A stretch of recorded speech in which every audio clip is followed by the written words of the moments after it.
Olá, pessoal. Seja muito bem-vindo a mais um episódio do Desempodera Cast. Sou Tatiane Beatriz, Paula Castelo Branco. Juntas somos cofundadoras do projeto Fórum Antifeminista RN. Se você ainda não conhece o nosso projeto, vai lá nas nossas redes sociais que vão aparecer aqui na tela em algum lugar e vem conhecer o nosso projeto. Hoje estamos aqui com um convidado ilustre da Direita Potiguar, Alisson Lobato, que é coordenador do Endireita RN, é um ativista que tem estado aí conosco nas trincheiras desse ativismo de fato, é pai também, esposo, cristão, tá com um projeto muito legal aí, né, que a gente vai pedir para ele contar um pouquinho depois aqui pra gente, tá? Seja bem-vindo a esse nosso podcast, é um prazer te receber aqui. Primeiramente, muito grato pelo convite de estar aqui no DesempoderAcast. Para mim é uma satisfação estar aqui nesse trabalho que você desenvolve, que é muito importante sobre esse esclarecimento, pautas importantes que vocês trazem para cá. Então, para mim é motivo de satisfação estar aqui com vocês. Vamos falar hoje sobre o cristão e a política, né? Alisson é um cristão, engajado aí, ativista político. E vamos conversar um pouquinho sobre esse tema. E, para começar, a gente queria que você falasse um pouco do seu testemunho, de quem é Alisson, de quem foi Alisson, de como foi a sua conversão. Olha, eu me converti... Aliás, eu me chamo Alisson Lobato, né? Tenho 32 anos, pai de 2 filhos, casado. Casado há 9 anos. E me converti ao cristianismo, né? Sou evangélico, em janeiro de 2012. E desde que eu me converti, eu falei assim, quero ser um cristão autêntico, um cristão de acordo com o que a palavra de Deus rege. E a gente começa uma busca, né? Uma busca pelo conhecimento bíblico e a busca por Deus através disso, né? Com certeza. E logo a gente se depara com desafios, com indagações. E uma das indagações que eu me deparei foi ao entrar na universidade, que eu acho que todo cristão, jovem ou não, quando entra, que se depara, né? Que são as indagações anticristãs que aparecem, né? Então, eu entrei na faculdade, né, na universidade em 2013, e quando eu entrei foi que apareceu esses questionamentos. E a priori eu fiquei meio que sem entender. Mas quais foram essas indagações que apareceu para mim? Deus não existe. A religião é o ópio do povo. Pastor é ladrão. Padre, ele é manipulador. Ele engana as pessoas. Então, vários argumentos anticristãos. E aquelas coisas me davam uma ira, né? Uma ira e... Porém, me faltavam argumentos. Então, foi a busca desses argumentos, essa indignação, esse inconformismo, que me levou a buscar conhecimento e me levou até o Endireita Natal, que nasceu desse inconformismo. Aí você começou a se interessar para entender sobre política, para entender essas questões, para ter argumento, então, na faculdade, para poder entender melhor. Isso. Justamente para compreender o porquê dessas perguntas, eu comecei a mergulhar na política, né? E foi através da política, desse mergulho, na época era o impeachment da Dilma Rousseff, em 2016, que eu mergulhei nesses questionamentos. E a gente, quando mergulha nesses questionamentos, a gente vai achando outras coisas. Uma coisa puxa a outra, né? Então, você começa na política e vai deparar em filosofias, né? Em pensadores, em filósofos, enfim.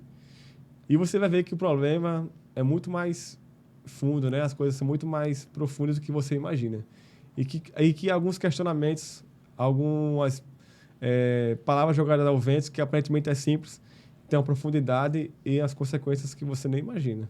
E você viu lá na universidade, né? Que Isso. São coisinhas muito aparentemente simples e pequenas, mas que por trás daquela palavra, aquele ensinamento que o professor fala, todo pastor é ladrão.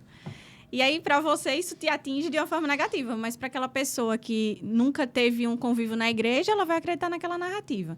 Então, uma coisinha simples acaba tendo algo muito maior por trás. Justamente, porque o professor, quer queira ou que não, ele tem argumento da autoridade da sala. Então, assim, se eu sou cristão e tem um aluno não cristão comigo, ele vai acreditar na palavra do professor. Porque o professor ele é autoridade. E a autoridade, ela tem respeito. E o aluno acaba acreditando e absorvendo aquilo de alguma forma e até criando um preconceito, de fato, contra a igreja. Contra a religião, contra Deus. Isso. E, inclusive, são os pais conservadores que ensinam seus filhos a respeitarem os professores, né? E aí, quando chega na universidade, esse respeito vira, às vezes, uma certa idolatria, né? Porque vê o professor como aquela pessoa que está sempre certa, 100% certa, não erra nunca, o grande mestre. E essa foi esse boom aí que fez você engajar. Isso mesmo. Aí criamos o Em Direito a Natal, com a finalidade de grupo de estudos a priori. E fizemos uma palestra em 2016 sobre o que é ser de esquerda e de direita no Brasil. Em pleno Carnatal, o pessoal curtindo o Carnatal e a gente estudando. E a gente viu que estava sendo muito bom aprender aquilo e aprender a profundidade desses temas estava sendo muito gratificante para nosso intelecto. Então a gente resolveu ir mais a fundo, estudando. E a gente está até hoje aqui nessa mesma empreitada, como sempre, porque não para, né? Já faz quanto tempo, Alisson? Já fazem quase 7 anos. Quase 7 anos. Quase 7 anos. Estudando aí. E me diz uma coisa, por que o cristianismo é antagônico ao marxismo? Vamos entrar aí já na... Rapaz, primeiramente porque o próprio Karl Marx, no Manifesto Comunista, ele usa muito a palavra chamada abolir.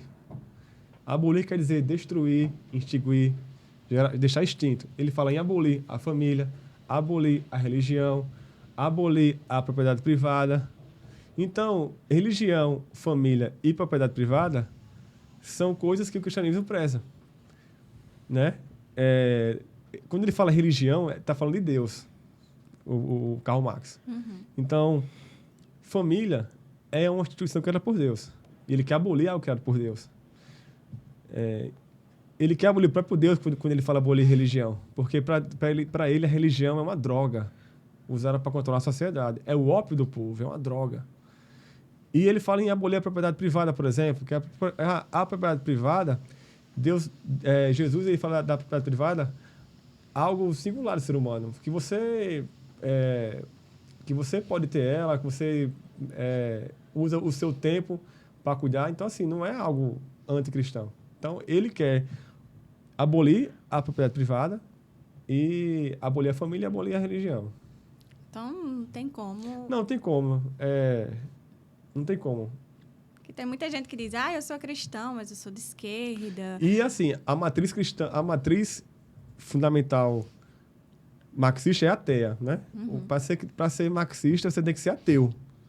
Porque você coloca o comunismo como aliás, o comunismo é o quê? É o Estado que vai resolver todos os seus problemas. É o paraíso na Terra. Como é que é o processo do comunismo? Karl Marx pregava a ditadura do proletariado. Como é que funciona isso? Os proletários chegam ao poder, tomam o poder e depois, a partir daquilo ali, não existirá mais Estado. Mas vai todo mundo ser igual, todo mundo vai morar numa sociedade comum, igual. Um paraíso na Terra, onde todo mundo vai ganhar o mesmo salário, vai ter as mesmas oportunidades. Então, assim, é um paraíso na Terra. Quando, na verdade, o cristianismo prega um paraíso no céu. E que essa Terra aqui, ela é imperfeita, desde que quando o pecado em todo mundo. Então, é antagônico nisso. Então, daí já se gera já se pula para outra coisa. O marxismo como uma religião. Porque se você colocar ele como um paraíso, você prega que existe um paraíso e que também tem uma pregação também apocalíptica aí também do marxismo, né? De revolução, de salvação. Então você está pegando religião, na verdade. Tira Deus e coloca o Estado, né? Tira Deus, o Deus que salva a sua alma, para o Deus que vai salvar você em relação aos seus bens materiais, que é o Estado. E que a gente sabe na história que isso nunca deu certo, isso nunca aconteceu. Pelo contrário, o paraíso que eles prometem é um inferno que, até hoje, já foram mais de 100 milhões de mortes, né, contabilizadas, só no século XX, com a ideologia comunista. Mais mortes do que toda a história da humanidade. Do que o nazismo e o fascismo juntos, né? É muito interessante que as pessoas repudiam tanto o nazismo e o fascismo, mas não tem esse mesmo repúdio pelo comunismo que matou muito mais. Justamente. O comunismo matou muito mais do que as duas guerras mundiais juntas. Primeira Guerra Mundial e Segunda Guerra Mundial. Então, aí a gente já entra numa outra pauta, que é a pauta da propaganda comunista. Desde a época de Stalin, que o comunismo sempre se preocupou com a propaganda. Então, antes de Stalin chegar ao poder como ditador comunista, ele se preocupou com a propaganda dele. Dele como aquele cara que controlava a informação. Então, tinha um jornal na Rússia chamado Pravda, e ele controlava o jornal. As informações que iam era uma forma dele influenciar a opinião pública já da época. Fingindo que não era ele, que era o jornal que estava falando dele. Justamente. Então, assim, você vê já uma semelhança com os dias atuais, né? Informações adulteradas, informações seletivas, né? Informação seletiva já era praticada naquela época. E a propaganda comunista, né? De você falar uma coisa e fazer outra. Então, isso os comunistas sabem fazer insinuamente. Por exemplo, eles matavam as pessoas em prol do quê? Da igualdade, da liberdade. Aliás, de salvar as pessoas da fome. Eles saqueavam, que é exemplo da Ucrânia, né? Do Holodomor, né? Que foi a morte de mais de 8 milhões de pessoas. Onde Stalin confiscou os alimentos dessas pessoas, desse país. Ele fechou a Ucrânia. Por quê? Porque ele queria matar a fome dos russos, do país dele. Então, ele confiscou a produção ucraniana durante vários anos. E ele matou um pessoal de fome, 8 milhões de pessoas, em prol dele saciar a fome do povo dele, e os russos. Então, é em prol dele saciar a fome das pessoas que ele assassina outros. Né? Que ele mata de outros de fome, porque ele matou o pessoal de fome, sem derrubar um tiro, sem dar um tiro. Ele matou os ucranianos de fome, para saciar a fome dos seus. Então, em 1934, ele já tinha contabilizado 8 milhões de mortes. E nesse mesmo ano, ele já tinha colhido 1.800.000 toneladas de grãos. Ou seja, 8 milhões de mortes por fome, ele colheu 1.800.000 toneladas de grãos para a Rússia. Mas como é que uma ideologia que matou tanto, né? Tanto de fome, em tantos países, ou fome, ou revoluções armadas, ele é tão aceito. Propaganda. Não é criminalizado como o nazismo, por exemplo, o fascismo, por causa da propaganda. A esquerda é muito boa, a gente sempre fala que a esquerda é muito boa de propaganda. Seja propaganda intelectual ou propaganda no marketing, sim. Principalmente a intelectual, né? Eles criam os argumentos, né? Por trás dessa justificação comunista, dessas mortes, existe um argumento intelectual muito forte. Então, existe toda uma teoria, seja ela sem fundamento nenhum, mas tem as teorias deles, onde eles justificam essas mortes, justificam essa deturpação do marxismo, né? Que eles falam sempre, né? Deturparam o Marx. Quando é errado, deturparam o Marx. Deturparam o Marx. Então, assim, eles justificam isso intelectualmente. Claro que a gente sabe que isso aí é injustificável, mas eles justificam, porque existe argumento para tudo. E as pessoas absorvem essas justificativas. E eles usam isso usando vários argumentos mentirosos, claro. E muitas pessoas, por desconhecerem o lado real da história, acabam caindo. É como acontece muito hoje, né? Estão querendo criminalizar uma parcela da sociedade brasileira. O bolsonarista, né? Então, ataca o bolsonarista, né? Digamos assim, e faz com que pareça tão mal que se eu fizer o mal para ele, tá justificado, porque ele é muito mal. O bolsonarista, né, o fascista, ele é muito mal. Então, se eu fizer o mal para ele, tá justificado. É isso daí que você falou, né? Mata 8 milhões de pessoas para alimentar o seu próprio povo. Existe, inclusive, né, um livro de George Orwell, A Revolução dos Bichos, que ele faz uma analogia, ele faz uma crítica ao comunismo nesse livro, né? Esse livro, ele conta a história, basicamente, de uma fazenda de bichos, onde os bichos se revoltam contra o fazendeiro e fazem uma revolução. Passado um tempo, os líderes dessa revolução se tornam uma espécie de elite e começam a fazer exatamente o que o fazendeiro fazia com os bichos. Então, essa é uma analogia clara do que foi o comunismo na prática. E é até hoje, né? É verdade, é até hoje, porque quando os comunistas chegam ao poder, né, eles se encantam com o poder e não querem mais sair dele. Então, só eles começam a crescer, aliás, eles concentram o poder, consequentemente vão concentrar recursos financeiros para eles mesmos, concentrar poder político principalmente. Então, é uma utopia que eles falam, porque se eles chegam ao poder e dizem que vão pregar a igualdade, eles pregam a igualdade para o povo, né? A miséria para as pessoas. Abaixo deles. Abaixo deles, mas para eles não. Eles estão acima das pessoas porque eles estão com o maior poder político, maior poder financeiro, até mesmo daqueles que antes estavam no lugar deles, né? Os opositores deles. Isso. Então, é uma incoerência. O que acontece lá em Cuba, né? Eu sempre falo, quando um adolescente vem com várias ideias esquerdistas, eu digo, já conversou com um cubano? Tem muito cubano aqui no Brasil. Aqui no estado do Rio Grande do Norte, eu trabalho com alguns cubanos. Converse. É só conversar com um cubano que ele vai lhe dizer direitinho como é que funciona. E, infelizmente, a propaganda é tão boa que as pessoas se iludem dessa forma. Mas isso que Alisson falou, que a gente está aqui conversando, isso que é comunismo. Às vezes você defende uma ideologia que você não conhece. A maioria das pessoas, eu acho, que defende aquilo que não conhecem.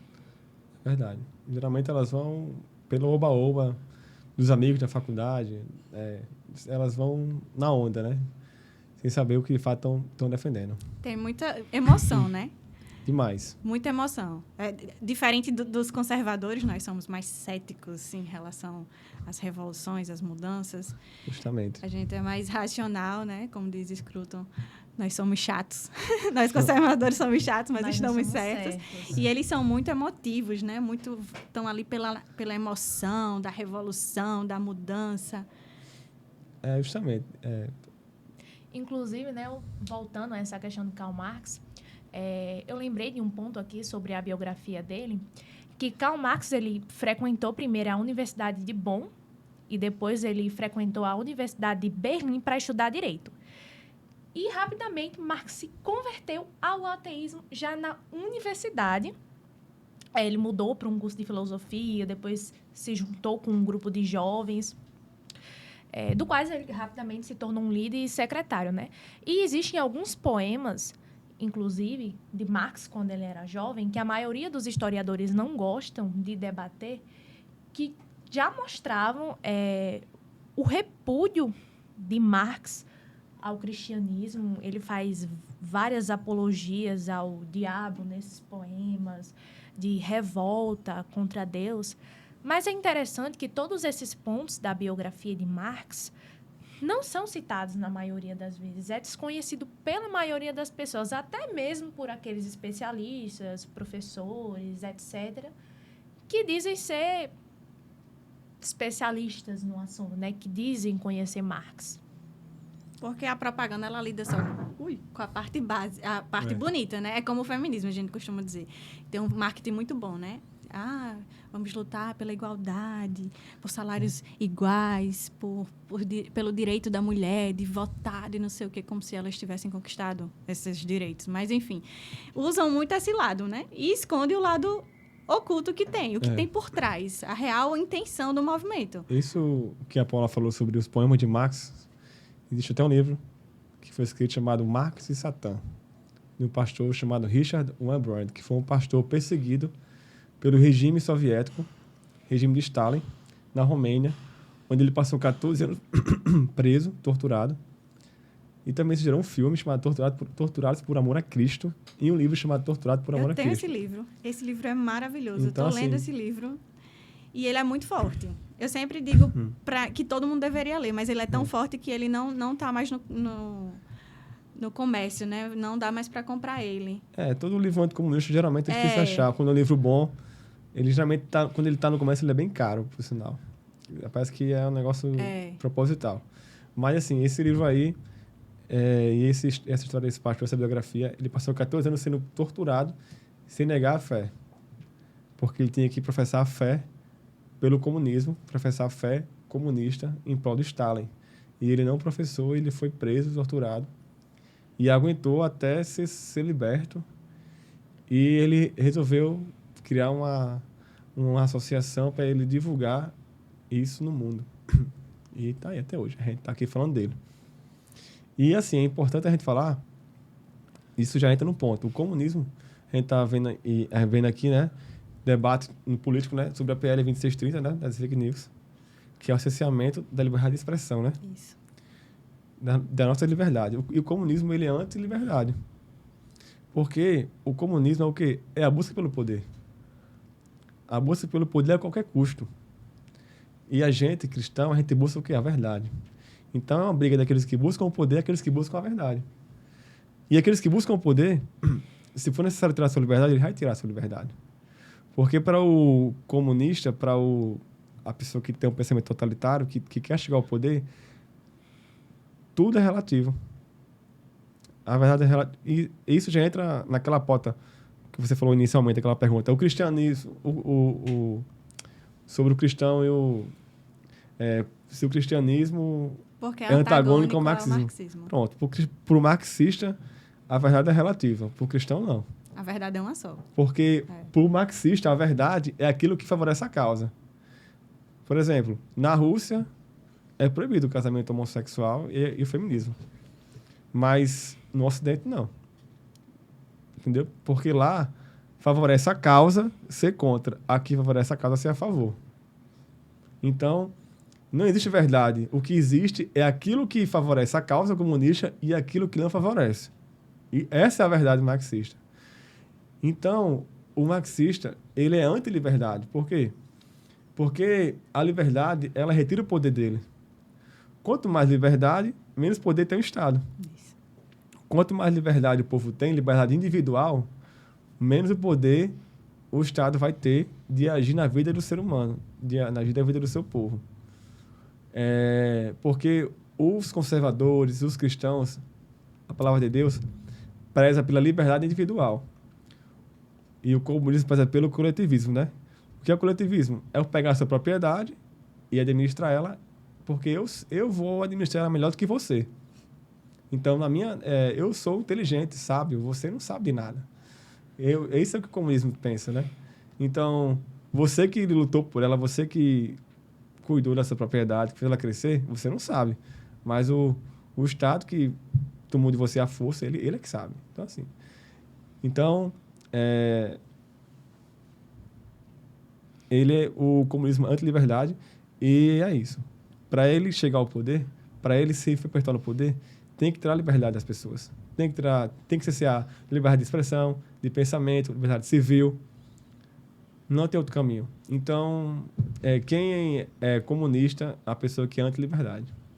E a gente vem numa sucessão disso, né? Desse processo. A gente vem de uma pandemia, onde tirou-se a liberdade de ir e vir. Você só podia ir e vir se você tivesse com a máscara, se você tivesse... Até passaporte sanitário de vacina tinha que apresentar. E aí, eu acho que começou aí uma coisa muito acelerada de realmente tirar a liberdade do povo, né?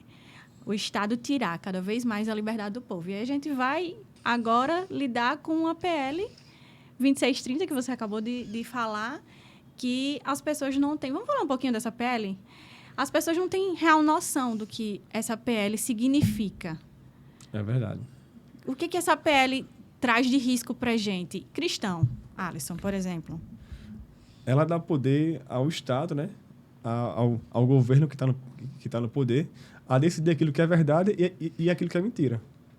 Então, se está no poder pessoas que são contra os teus valores, eles têm uma visão de mundo anticristã, por exemplo.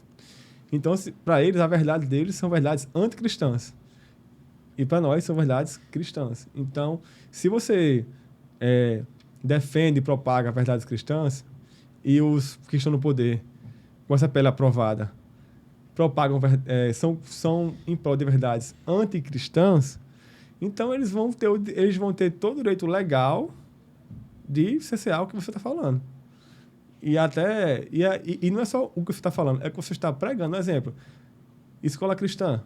Porque, vemos e convenhamos, essa PL não foi aprovada ainda. E, se Deus quiser, não vai ser. Mas esse cerceamento já existe. Já existe, não de forma tão escancarada e tão Legalizado comum. assim, né? Não, já existe de forma legalizada. Quer que eu diga um exemplo?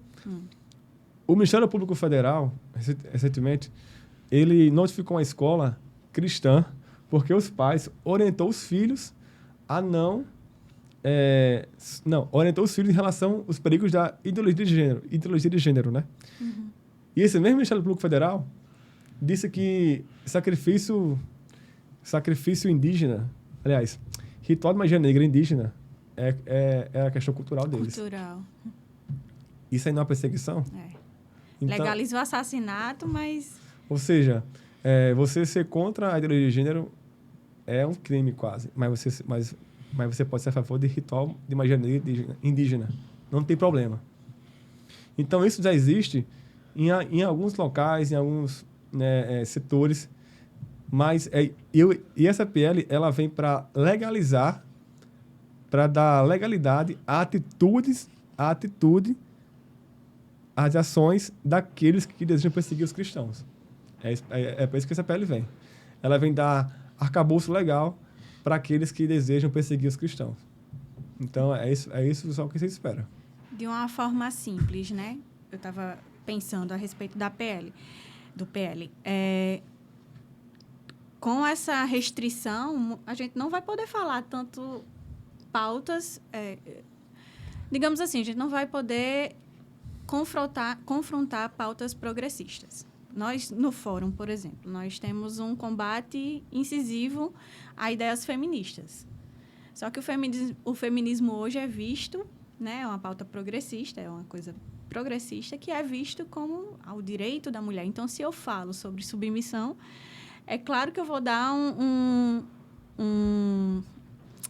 uma brecha para ser calada. Porque isso vai contra o politicamente correto, vai contra a pauta progressista, né? Contra aquela cartilha. Justamente. Porque as pessoas que estão em órgãos de justiça, em órgãos de mídia, a maioria são de esquerda, infelizmente. Eles que vão determinar o que é a verdade ou não. E vai ser escolhido, né? Um órgão que vai fazer essa... É um fruto de infiltração cultural, de ocupação de espaço. Desde muitos anos, desde décadas, né? Por exemplo, desde 1940, 30, 40, que vem essa ocupação de espaço. E a gente está colhendo hoje os frutos disso, né? Está cada vez mais forte.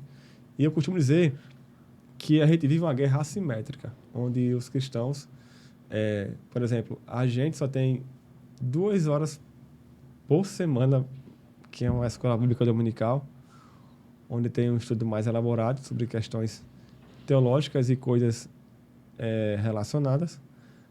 E a gente e os nossos filhos, eles ficam na faculdade, na escola, 5 dias, aliás, 5 horas por dia, 5 dias por semana, ouvindo sobre evolucionismo, ateísmo, comunismo, marxismo, ou seja, uma guerra assimétrica. A gente é massacrado. E a gente só tem EBD, os cultos nas igrejas, as reuniões para poder confrontar isso. Então, por isso que a gente vê um crescimento, uma evasão dos jovens da igreja, porque a igreja está sendo bombardeada, ela está sendo atacada diariamente. E os pastores têm que acordar para isso, os padres né, também sofrem muito com isso também, têm que acordar, porque senão cada vez mais vão ser atacados. Aliás, vai ocasionar cada vez mais uma evasão de jovens, né? Porque são as mentes que estão sendo formadas que são mais suscetíveis à influência. Eu vi um dado que 7 jovens, a cada 10 jovens cristãos que entram na universidade, 7 não concluem a universidade ainda no cristianismo. Aí, assim, como da influência do marxismo cultural e do feminismo na igreja. Não é que está influenciando na igreja, eles estão influenciando fora da igreja. Porque o cristão, ele também é estudante, ele é trabalhador, ele assiste televisão, ele vê jornal. Então, esses setores que Karl Marx chama de meios de ação, que são os meios culturais, que eles tomaram, que é aquela velha... Karl Marx não, Antônio Gramsci. Aquela velha frase de Gramsci, né? Não tomem quartéis, tomem escolas. Não ataquem blindados, ataquem ideias. Então, Antônio Gramsci, ele viu a importância para o comunismo crescer e não tomar a guerra, não fazer mais luta armada, porque a luta armada foi um insucesso para o comunismo. Na Rússia, em vários países, na China. Então, eles vieram fazer o quê? Revolução cultural, revolucionar os valores, que Antônio Gramsci chama de revolução psicológica. Então, Antônio Gramsci disse, não tomem quartéis, tomem escolas. Não brigue com pastores, não brigue com padres. Fique amigo deles. Né? Se eles façam. Tem um livro que justifica essa ação de Antônio Gramsci, chamado um livro de Nicolau Maquiavel, chamado O Príncipe. O Príncipe. Que é um manual para político corrupto. Aí ele fala, o comunismo é o novo príncipe. O movimento comunista é o novo príncipe de Nicolau Maquiavel. Nós temos que fazer o que o novo príncipe orienta. O que o príncipe orienta. E é isso. Por isso que ele fala, não brigue com pastores, não brigue com as igrejas, não brigue com as escolas. Pelo contrário, se filtrem e vamos lançar nossas ideias e vamos fazer com que as pessoas... né? Vamos tornar as pessoas comunistas sem elas saber que são. Até o ponto que elas vão defender nossas ideias sem saber que estão defendendo nossas ideias. O nome se chama intelectual orgânico. A pessoa que defende o comunismo sem saber que defende. E como consequência, a gente vai ter aí a nossa civilização ocidental em ruínas, né? O que é lamentável de fato, porque no auge ali da Idade Média, os cruzados derramaram o seu sangue para libertar das mãos dos infiéis o sepulcro de Jesus e instituir um reino cristão, né, na Terra Santa. E hoje a situação é totalmente invertida, né? Os muros estão em ruínas da cidadela cristã. E importa muito que nós defendermos contra esse neopaganismo revolucionário que as assalta. Por exemplo, hoje a criança é ameaçada de nascer, ameaçada pelo aborto. O casamento, segundo a lei de Deus, foi substituído pelo amor livre.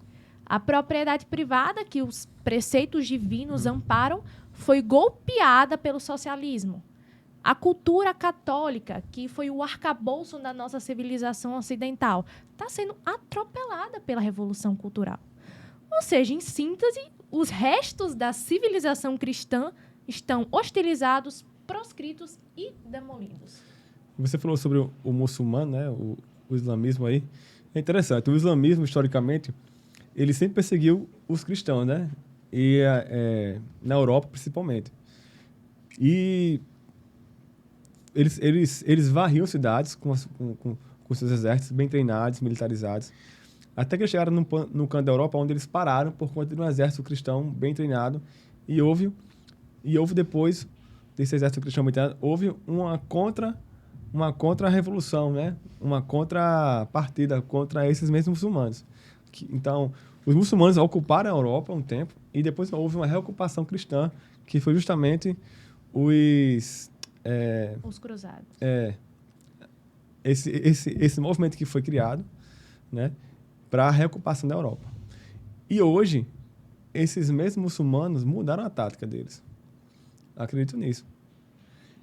Em vez de eles ocupar através da força armada, assim como eles estão ocupando agora pela força cultural.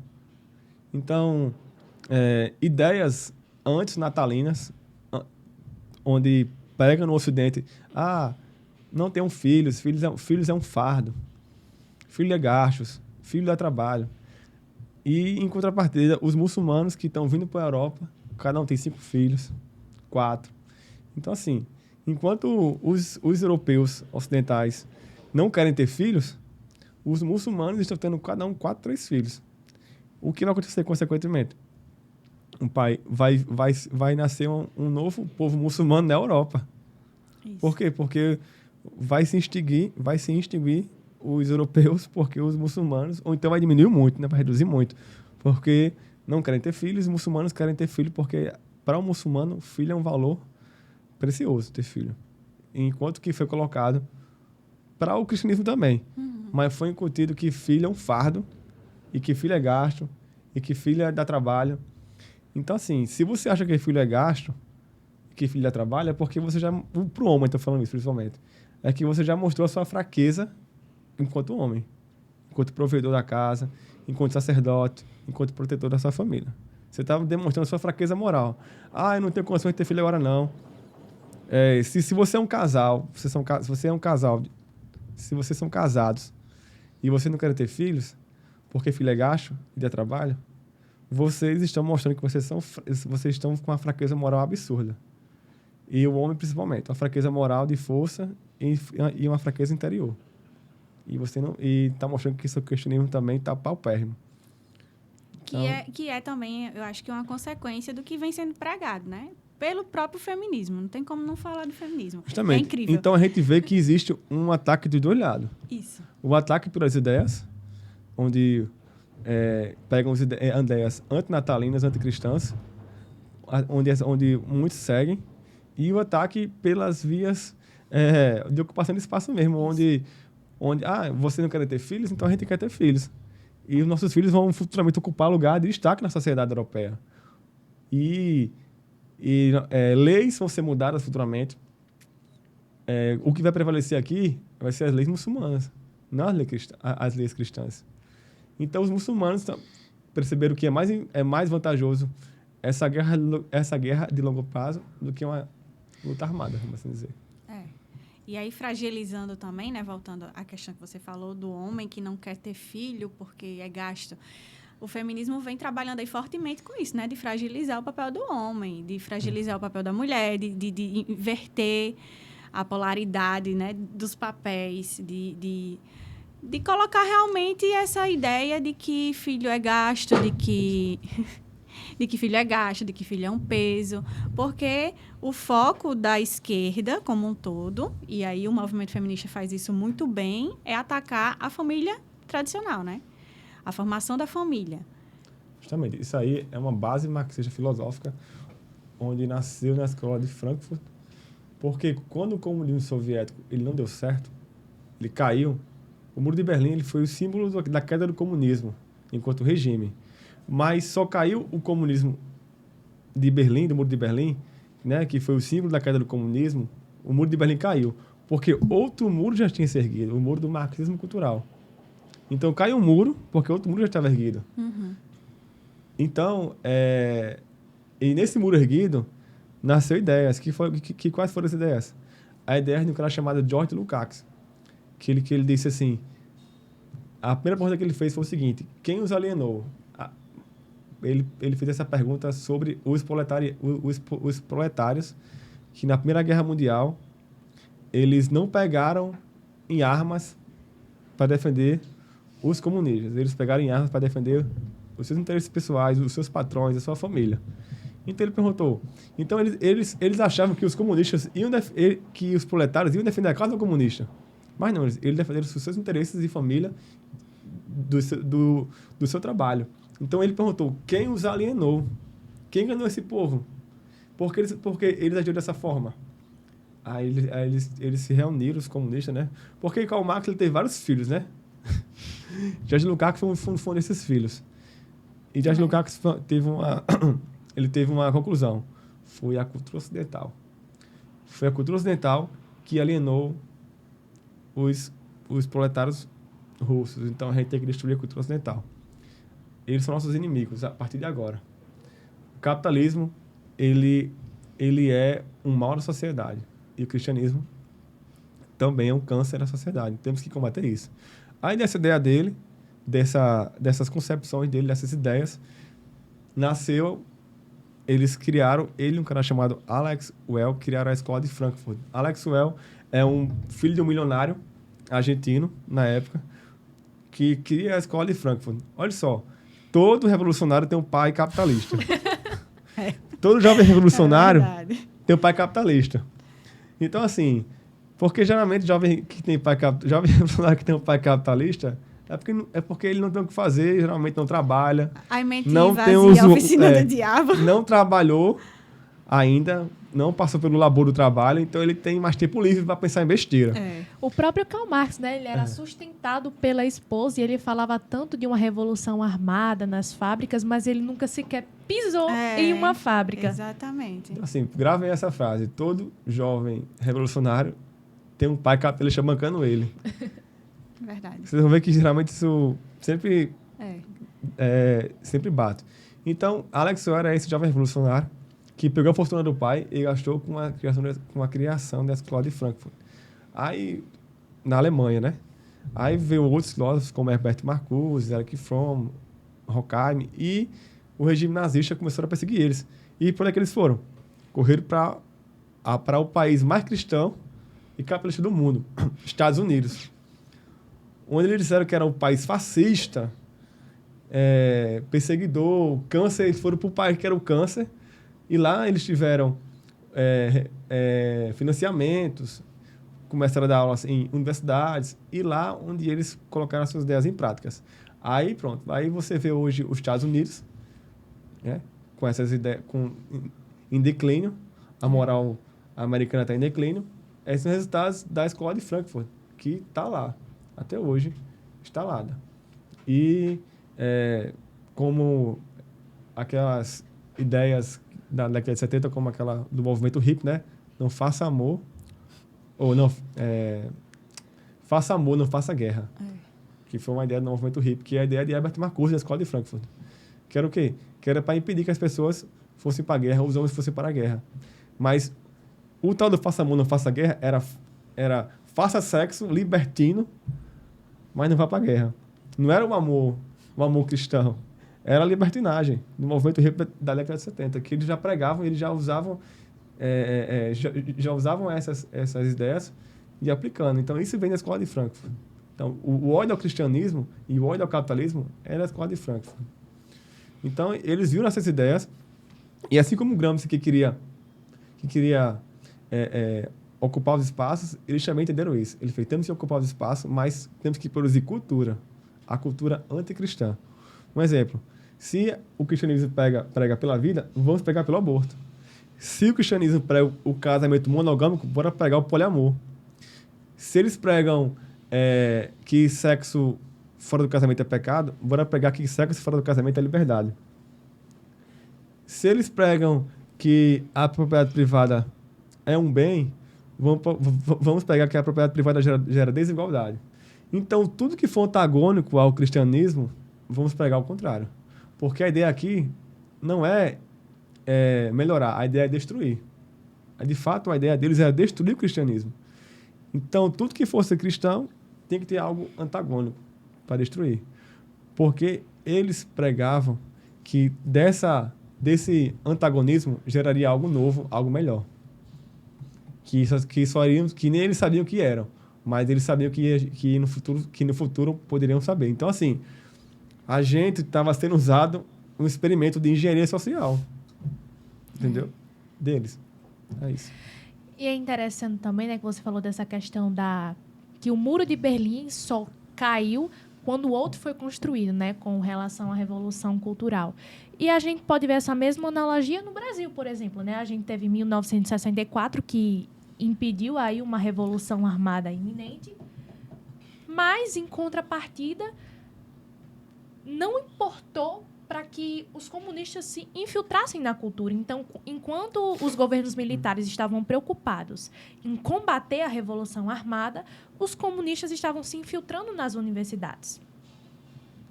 Isso mesmo, é verdade. Isso aí foi algo que aconteceu em 64, né?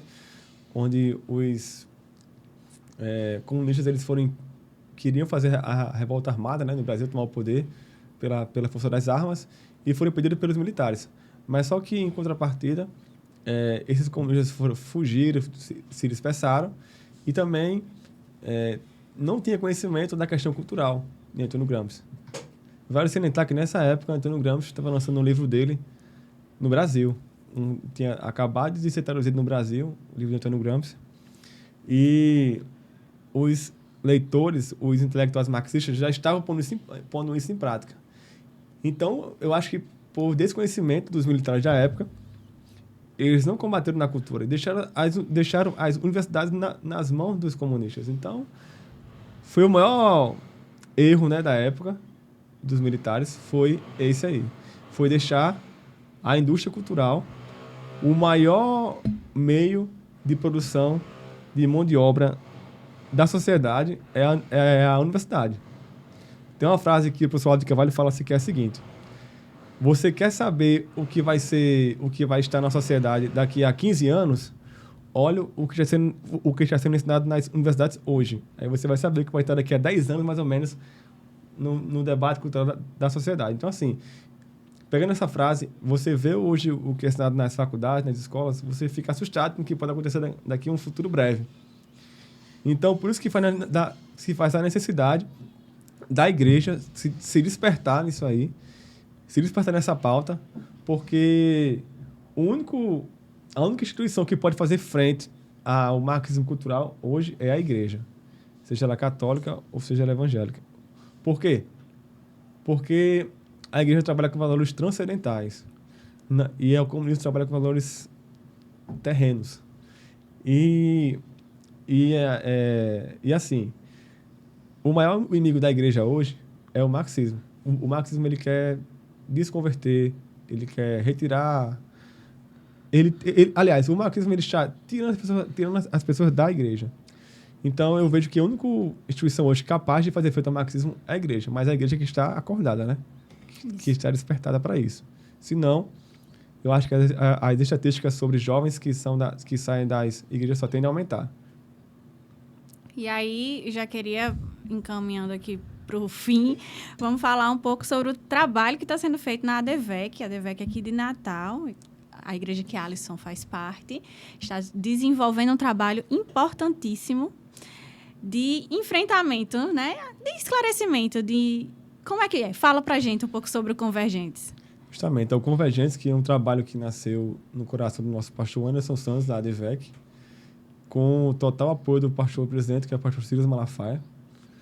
E esse trabalho, ele tem a intenção de trazer essas ideias e mostrar a verdade sobre essas ideias marxistas, sobre essas ideias relativistas, ateias, imorais, e mostrar a verdade. E como o cristianismo não casa com nenhuma delas. Porque a gente vê que muitos jovens flertam com isso, por desconhecimento até, na maioria das vezes. E o trabalho do Convergentes é isso, é mostrar que não casa, que não dá certo, mostrar a verdade sobre essas ideias. E é um trabalho que é realizado na ADVEC Natal e que com muita dedicação, com muito cuidado. E é isso, a gente não vai parar, vamos continuar em frente, porque é uma causa divina, é uma causa cristã. Porque diante desse número de jovens que estão saindo das igrejas, que estão sendo cooptados, que são bombardeados nas escolas, nas faculdades, com argumentos anticristãos, marxistas, a gente tem que fazer essa contra-revolução, né? Temos que fazer essa contra-revolução, porque senão a coisa tende a piorar. Então, queria até falar aqui para o pessoal que geralmente é toda segunda-feira, de 15 em 15 dias, à noite, 7h30 da noite, na ADVEC Natal, é o trabalho dos Convergentes, é um trabalho de guerra cultural. Qual é o Instagram? Você sabe? Sei, é o Convergentes Natal. Pronto, pessoal. Convergentes, @Convergentes Natal. Vai lá no Instagram, segue, acompanha. Estão fazendo um trabalho ótimo. Eu fui para a palestra sobre feminismo, porque onde fala de feminismo, a gente quer estar lá, né? E foi fantástica. A palestra muito boa. Realmente é um trabalho muito importante. Inclusive, eu quero parabenizar vocês, né? Você e toda essa equipe que faz esse trabalho, porque eu acredito que é um meio que a gente tem que realmente desenvolver na igreja. Esse trabalho de realmente mostrar para os jovens. A gente tem inúmeros adolescentes sendo fisgados lá fora pelo marxismo. A gente tem que entender uma coisa, que nossos jovens, eles são todo dia bombardeados nas escolas, nas faculdades, por argumentos que... anticristãos, argumentos marxistas que querem tirar ele da sua fé. Então, geralmente, esses jovens não têm argumentos, não sabem explicar a própria razão da sua fé. Então, assim, o Convergentes é um trabalho de apologética. Uhum. que é a defesa da fé com argumentos. Então, a intenção é essa, é fornecer argumentos, blindar a mente desses jovens contra... Não que os jovens vá virar um debatedor contra o professor, mas que, no mínimo, ele se blinde a sua mente contra essas ideias. Então, Porque ele tendo uma boa raiz, né? Uma boa base. Isso. Ele estando... Ele não é fisgado. Ele estando bem fundamentado, ele não vai ser fisgado. Verdade. Eu vejo isso na prática, né? A gente que tem essa base, quando a gente entra na universidade, a gente tem uma clareza maior do que está acontecendo ali. A gente vê que é passado dados que não existem, é passado coisas ali por professores que não existem. E se a gente não sabe, se enquanto estudante nós não sabemos... Somos facilmente né? manipulados. Exatamente. E é muito bacana esse trabalho, estão de parabéns. E é isso, obrigado. Alisson, muito obrigado por estar aqui, por ter aceitado esse convite, né? Sempre um prazer trazer a galera... A Alisson tá junto com a gente aí no ativismo, né, Paulo? Tá sempre ali sempre nos conosco. Movimentos. É sempre um prazer trazer esse pessoal para cá. Dá a última palavra aí pro pessoal. Eu que agradeço a oportunidade de estar aqui com vocês. E também dizer que vocês fazem um trabalho maravilhoso, que é esse trabalho aqui de trazer informações relevantes, né, da guerra cultural, vamos assim dizer, do marxismo, das suas vertentes, do feminismo, das suas vertentes. E é isso. Sou muito grato pela oportunidade de ter estado aqui com vocês. Espero vir outras vezes, a gente falando de outros temas. E também quero dizer que vocês sigam em frente, que o caminho é esse também. O caminho é esse. Inclusive, Ingrid, sua esposa, já esteve aqui para falar Isso sobre mesmo. maternidade. Foi verdade. Se você ainda não assistiu, tá aqui no canal, é só procurar O Outro Lado da Maternidade, com a esposa de Alisson, Ingrid Lobato. Muito obrigada. É isso, pessoal. Até o próximo episódio. Tchau, tchau.